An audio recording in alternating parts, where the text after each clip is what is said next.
सभी साथियों को नमो नारायण। कार्तिक मास भगवान श्री हरि विष्णु को अत्यंत प्रिय है। इस महीने में भगवान विष्णु शालिग्राम रूप में और माता लक्ष्मी तुलसी रूप में पृथ्वी पर निवास करती हैं। इसलिए कार्तिक मास में पूजा, स्नान, दीपदान और कथा श्रवण करने से 100 गुना फल प्राप्त होता है। इस कार्तिक मास में की गई छोटी सी भक्ति, दान या पूजा भी असीम फल देती है। तो प्रिय साथियों, कथा को अंत तक अवश्य सुने। श्री हरि की कृपा प्राप्त करने के लिए कमेंट में नमो नारायण अवश्य लिखें। अब प्रारंभ करते हैं कार्तिक मास व्रत की यह दिव्य कथा। बहुत समय पहले की बात है, उस युग की जब धर्म और अधर्म की सीमाएं बड़ी स्पष्ट थीं, तब एक विशाल राज्य हुआ करता था, विजयनगर। इस राज्य का सिंहासन महाराजा विक्रमजीत संभालते थे। विक्रमजीत नाम में तो जीत थी, पर उनके हृदय में वर्षों से केवल हार का मातम छाया हुआ था। उनका शासन न्यायप्रिय था, उनकी सेनाएं अजेय थीं, पर उनकी आतंरिक दुनिया धूल और अंधेरे से भरी थी। राजा विक्रमजीत ने अपने जीवन में बड़े युद्ध जीते थे, बड़े मंदिर बनवाए थे और दान पुण्य में भी करोड़ों लुटाए थे। फिर भी उनकी आंखें हमेशा सूनी रहती थीं। क्यों? क्योंकि उन्होंने अनजाने में या अहंकारवश ऐसे पाप किए थे जिनकी कालिख उनके सोने के सिंहासन को भी बदरंग कर देती थी। उन्होंने न्याय के तराजू को झुकाया था। उन्होंने दीन दुखियों की पुकार सुनी नहीं थी।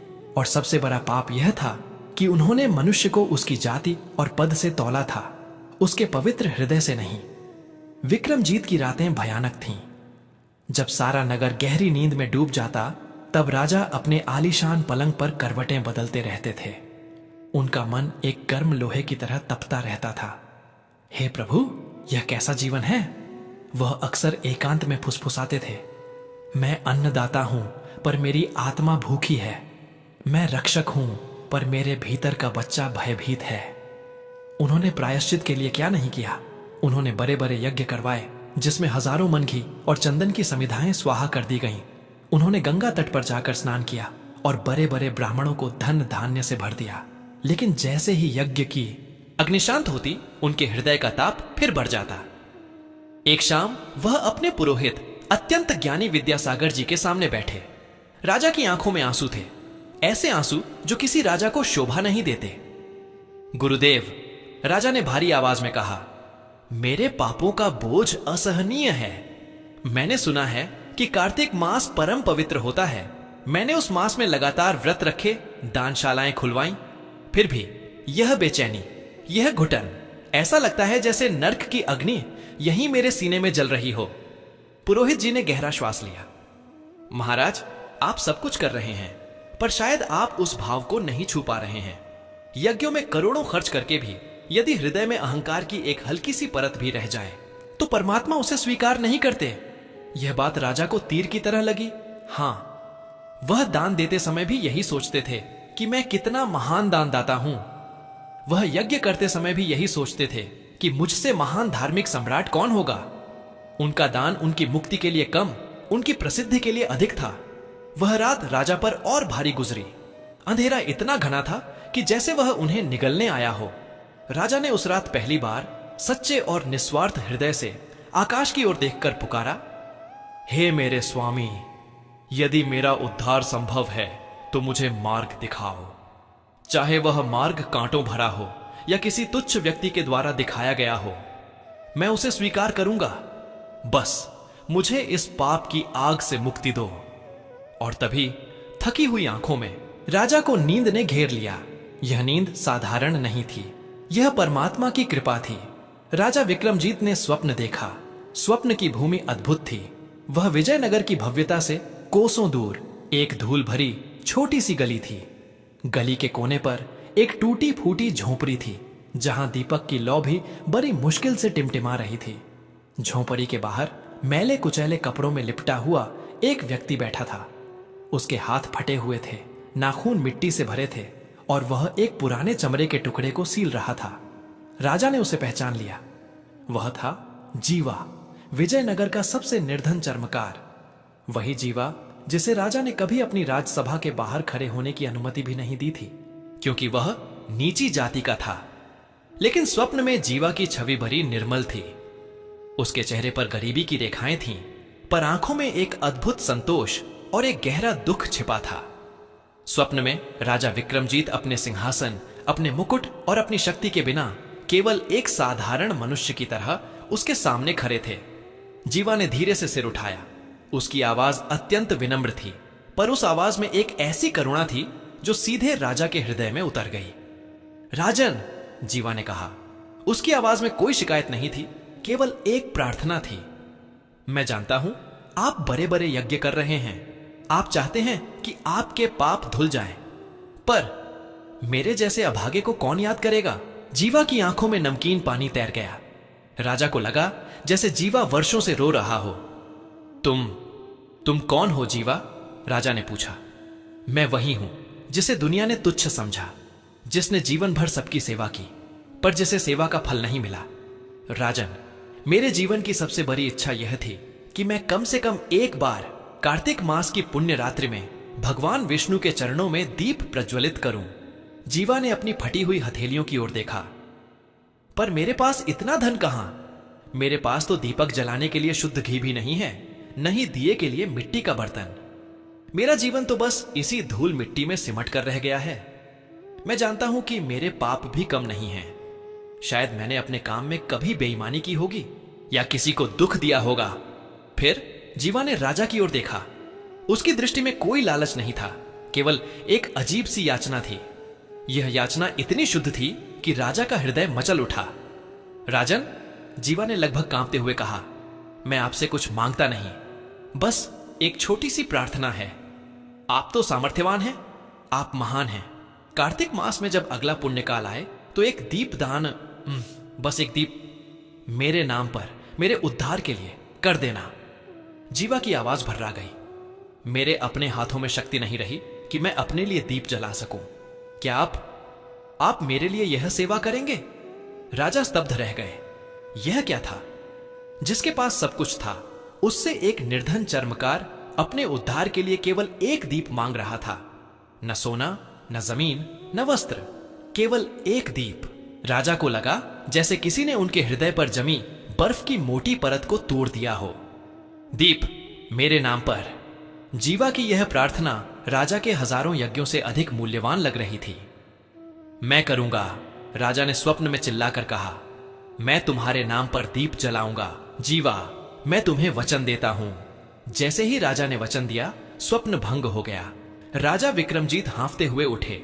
उनका माथा पसीने से भीगा हुआ था। सुबह की पहली किरणें अभी खिड़की से अंदर नहीं आई थीं, पर राजा के भीतर प्रकाश भर चुका था।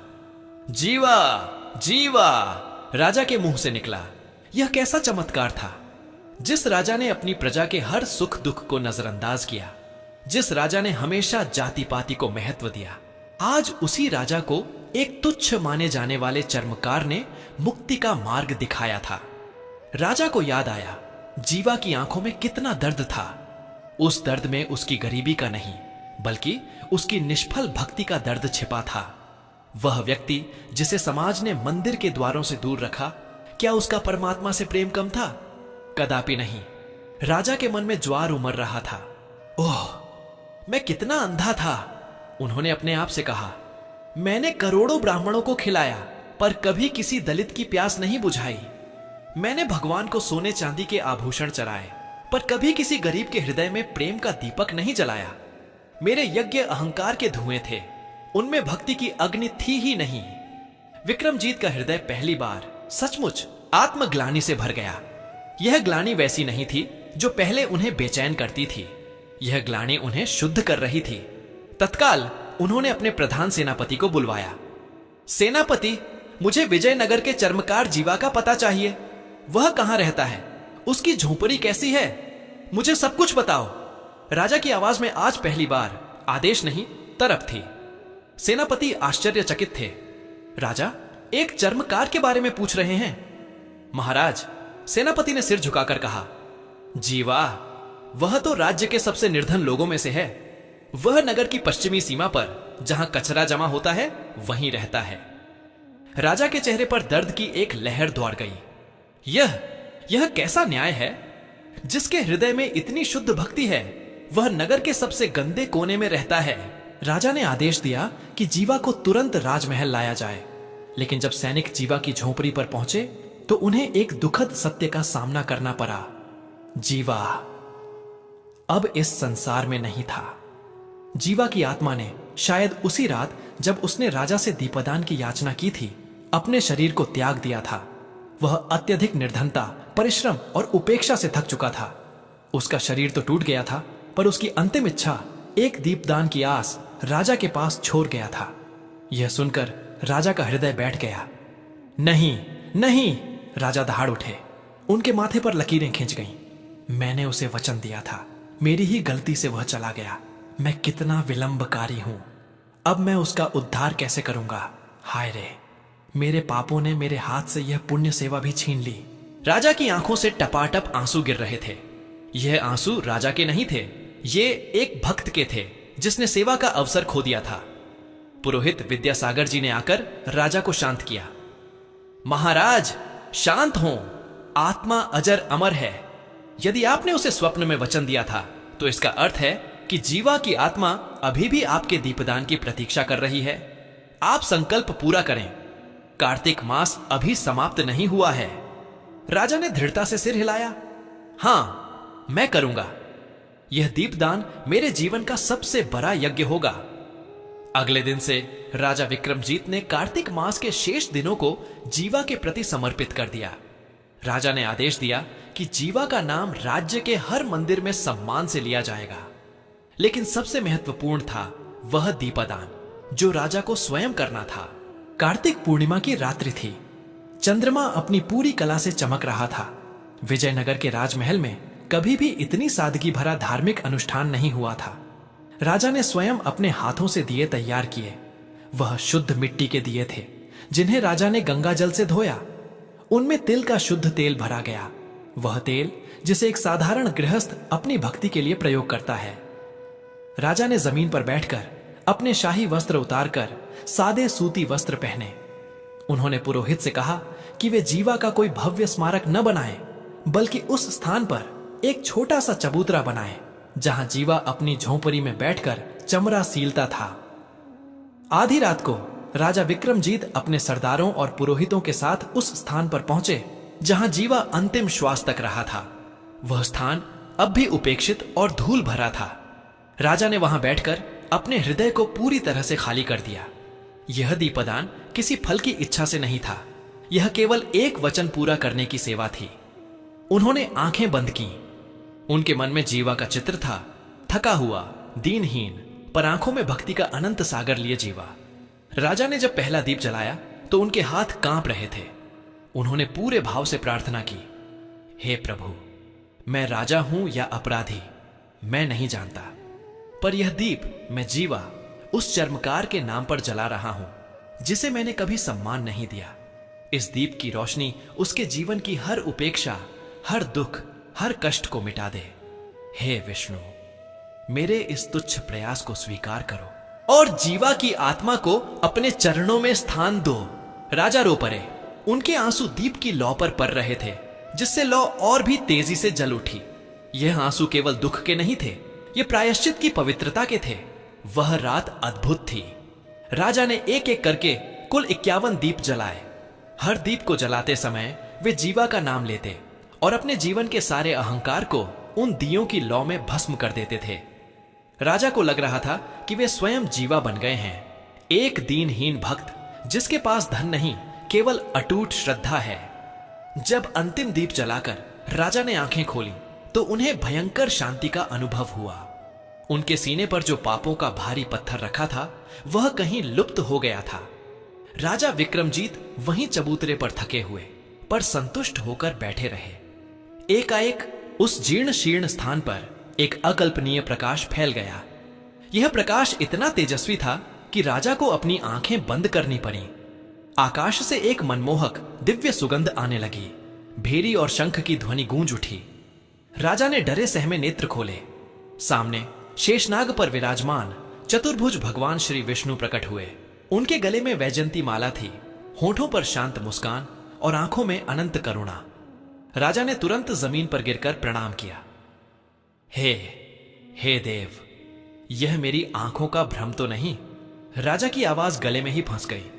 विष्णु जी मुस्कुराए, लेकिन राजा तब और अचंभित हुए जब उन्होंने देखा कि भगवान विष्णु जी के चरणों के पास एक दिव्य तेजोमय आकृति हाथ जोड़े खड़ी थी। यह आकृति जीवा की थी, चर्मकार जीवा।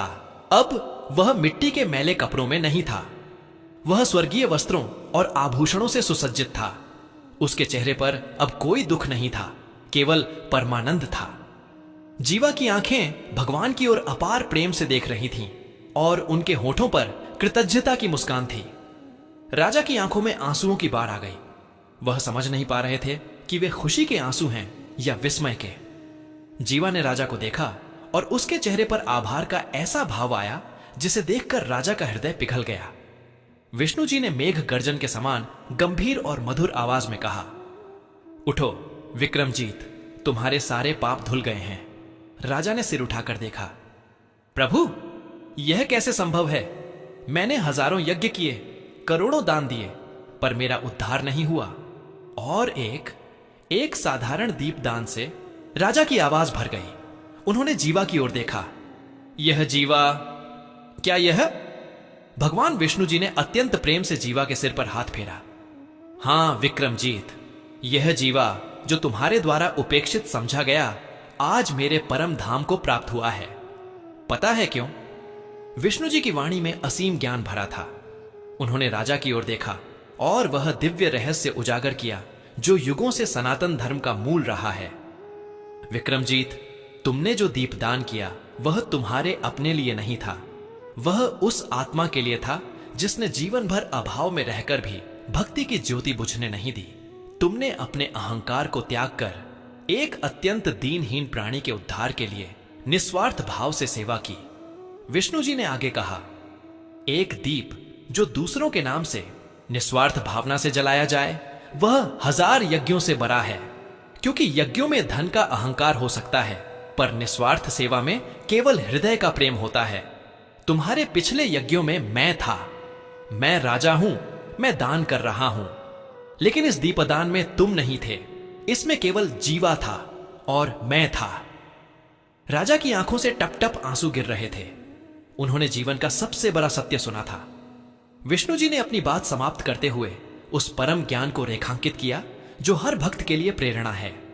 याद रखो विक्रमजीत, मेरी दृष्टि में न कोई राजा है न कोई चर्मकार, मेरे लिए केवल भक्त है। भक्ति जाति के बंधनों को तोड़ देती है। भक्ति केवल भाव को पहचानती है और भाव ही सबसे बड़ी शक्ति है। उस जीवा के हृदय में जो शुद्ध भाव था उसे तुमने अपने दीपदान से स्वीकार किया और इसलिए तुम और वह दोनों पवित्र हो गए। जीवा ने हाथ जोड़कर राजा को मौन धन्यवाद दिया। फिर वह भगवान के साथ उस दिव्य प्रकाश में विलीन हो गया। राजा विक्रमजीत वहीं बैठे रहे। उनकी आंखों में अब दुख नहीं था, केवल नवजीवन की चमक थी।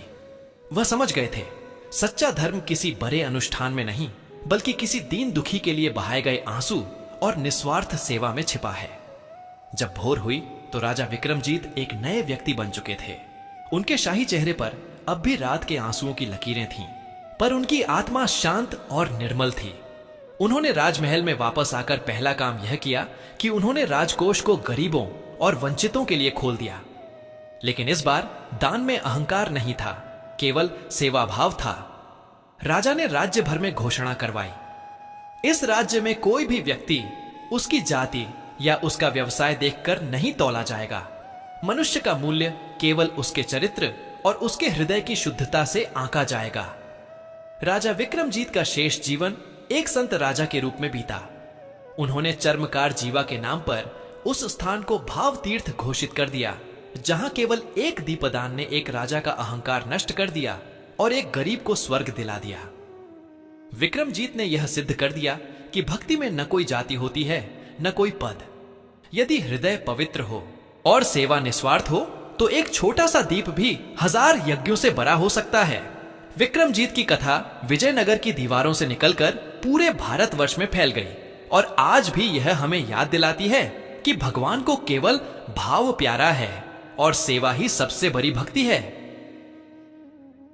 प्रिय साथियों, इस वीडियो में कार्तिक मास की पावन व्रत कथा यहीं पर समापन होती है। हम कामना करते हैं कि प्रभु श्री हरि की कृपा आप सभी पर बनी रहे, आपके जीवन में सदैव सुख, शांति, समृद्धि और सकारात्मक ऊर्जा का संचार होती रहे। यह विशेष दिन न केवल भक्ति भाव से भर देती है, बल्कि हमारे जीवन में एकता, प्रेम और आस्था का संदेश भी लेकर आता है।